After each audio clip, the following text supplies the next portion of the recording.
Welcome back to another week. Just been having a conversation with some friends of mine in the room about the things that have been happening today, actually. And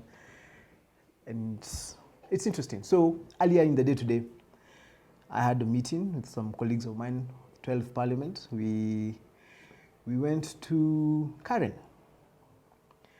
And we had a meeting with the Deputy President of the Republic of Kenya, Jubilee-Kenya, His Excellency. Very, very good meeting. And the Deputy President wrote a very, very powerful message on his page about meeting friends who had fallen apart because of politics. We were able to sort out our differences. We were able to talk about exactly what happened during that political period and to restore our friendship. Actually, those were his words. We were able to restore our friendship. And nobody needs enemies. And it's the truth. Nobody needs enemies. Of course, the pictures that were shared after have elicited all manner of comments. For me, what surprises me is that I have people who didn't even know wanted me to go and hang out with the Deputy President, sending me inboxes and saying, well done, hapo ndivyo tunataka. The mountain is united, blah, blah, blah, blah. But what is it we were doing today? Because I'm not sure many people understand. I have got a few people telling me I have joined UDA. No, I have not.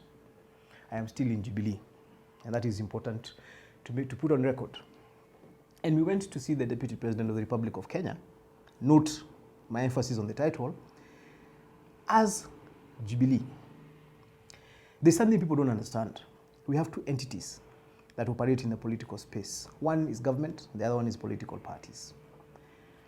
Politics is about interests. Political parties are about forming government. I do not know a single political party that is formed to form opposition. Political parties become opposition because they didn't make it into government. And even those which are in opposition try to do everything they can to get into government, either within the term or at the next election. And that is a problem I have with some of my colleagues in the Jubilee Party. And by the way, we have now created a line. We have Jubilee-Azimio on one side, and we have Jubilee-Kenya on the other side.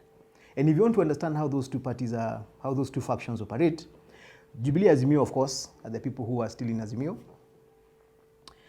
This is a faction that has refused to move on from August 2022. They have refused to accept the elections are finished. They have refused to accept that we actually lost that election. They've refused to accept that William Ruto and Rigathi are the ones who are running this government. Right? They're the people who every time they have a meeting, they say we won. And sometimes you want to ask them, we won what? Ruto is running government. He's about to unveil a budget. How do you keep telling people 1 year down the road that we won? There's a certain element of, I don't know what to call it, denial. That is in Jubilee-Azimio.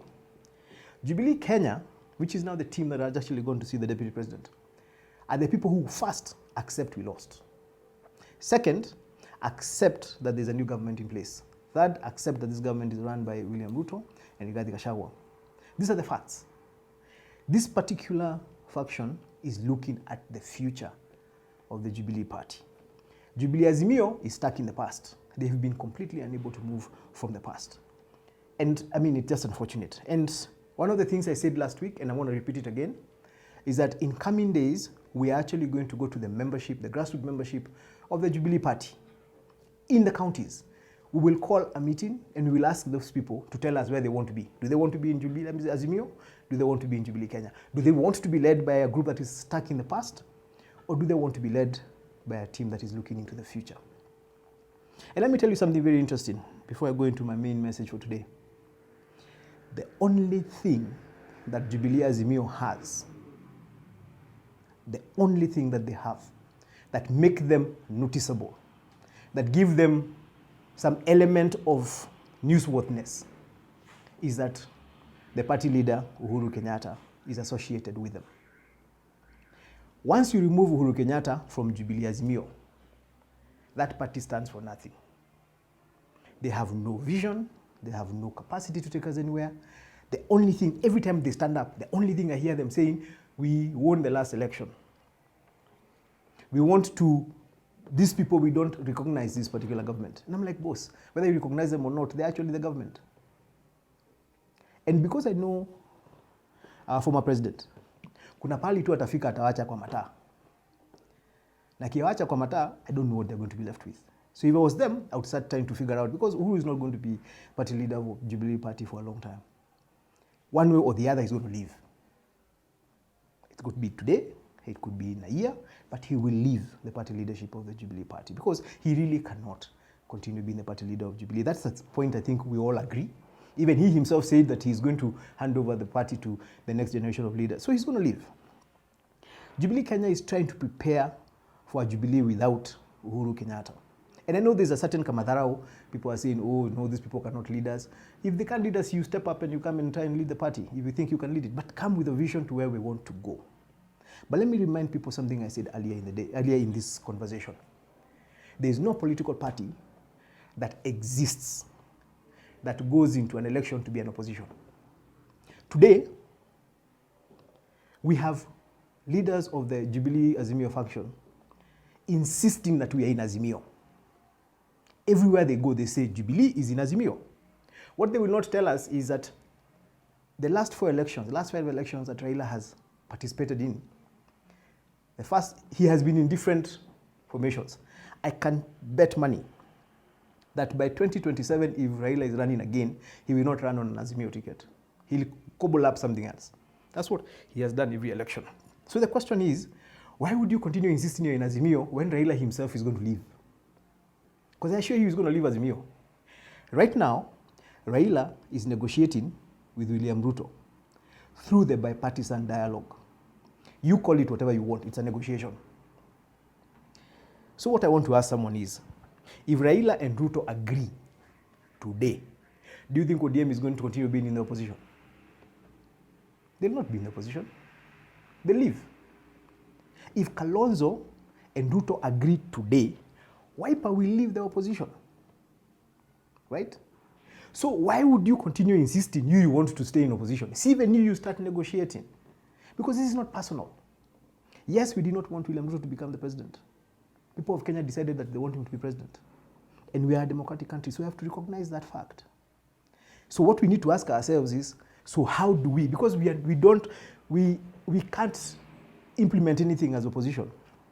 Is it possible between now and the next election, as we prepare to go back to an election and maybe even compete with UDA, is it possible for us to work with this particular government to implement some of the things we wanted to implement as Jubilee?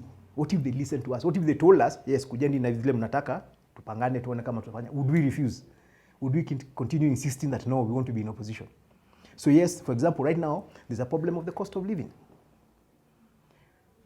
It's gone up. It's gone up.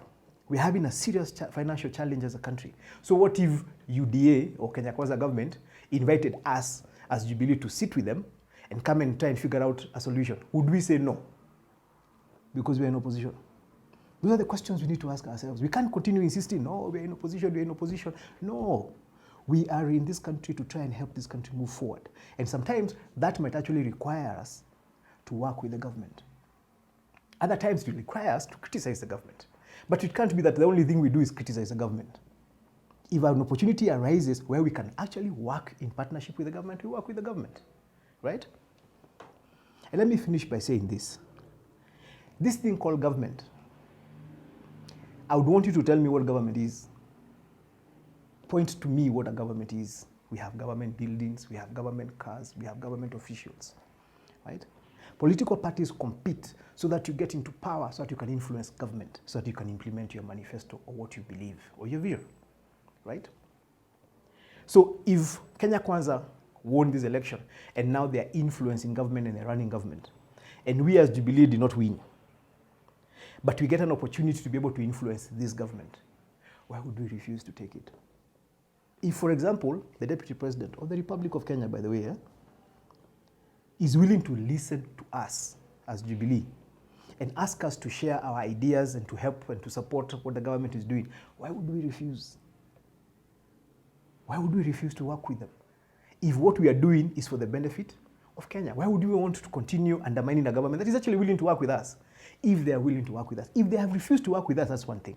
But if they've given us an open hand of friendship, why would we return a closed fist of hostility? This is a question we need to ask ourselves. This is a question that Jubilee-Azimio needs to ask, and this is a question we're going to go to the grassroots with.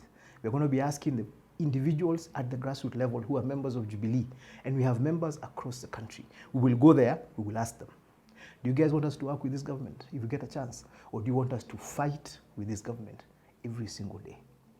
And let me repeat this. If there is somebody who understands the role of a political party, and the role of a political party is to influence government, it is one Raila Amolo Odinga. That guy has never won an election, but he influenced Moi's government, he influenced Kibaki's government, he influenced Uhuru's government, and I am betting big money he's going to influence Uhuru's government. I mean Ruto's government. As he does these things, sisi tuko hapa nje tu, tunapiga sufuria, tukisema, we are not going to work with this government.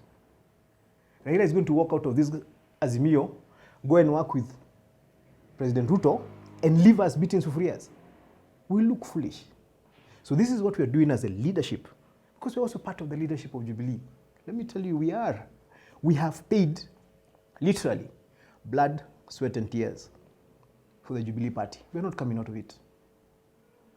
And we're not going to allow a few people who are either living in denial, who haven't healed, who have refused to accept the reality, to keep our party in the bush, while Raila, Kalonzo, and other people are negotiating with President Ruto to continue influencing government together. We are also going to go into that government and have a conversation with the government and agree how to work. The moments where we can criticize them, we'll criticize them. Think about the last term. Raila, without ever getting into government, became a stakeholder of government to the point where he was more influential than people who were in Jubilee, including the deputy president. In the Kibaki government, he actually had half of the government. In the Moi government, I don't even know what the deal was, but Moi used to listen to him until he became the Secretary General of KANU. What if, for example, we as Jubilee got an opportunity to be able to sit down with the Kenya Kwanza government? We don't want to, there's no election coming. So we are not getting into office. We're not going to become members of parliament because there's no election happening. So the people who are elected as members of parliament and UDA continue being members of parliament. But we have ideas, we have experience, we have a vision. If the Kenya Kwanza government is going to listen to us and accept to work with us to implement some of these things. For example, the deputy president is fighting against alcoholism and drug abuse in Mount Kenya region. And I know he's going to extend that fight to the rest of the country. If we can add value to that particular project or program that he has, why would we refuse to do it because we are busy fighting the government and we want it to fail? If the government fails, we all fail. It's our responsibility to help the government to succeed. So those are my ideas for this week. And it's getting exciting, it's getting hot. Those of us in Jubilee-Kenya, as we call it, are going to be coming out to talk to the Kenyan public, to the Jubilee membership, and the Jubilee membership is there. The one thing we agree with the president is that Jubilee hasn't died. We will go into to the people, we'll ask them whether they want us to stay with Raila or they want us to work with Ruto. What they will tell us is what we will implement as we prepare for the next election. 2027, we'll decide which group we're going to work with. But let us remember, we were working with Azimio in 2022. That was the agreement. There was no agreement that we're going to continue working with Azimio after 2022. And Raila understands that perfectly. That is why the bipartisan agreement the dialogue is having today does not include Jubilee, despite the fact that we are the second largest party in Azimio. He has gone with Kalonzo because they've worked together in the past, and his people. If they sit down and agree with the Kenya Kwanza government, they will leave Jubilee kwa mataa.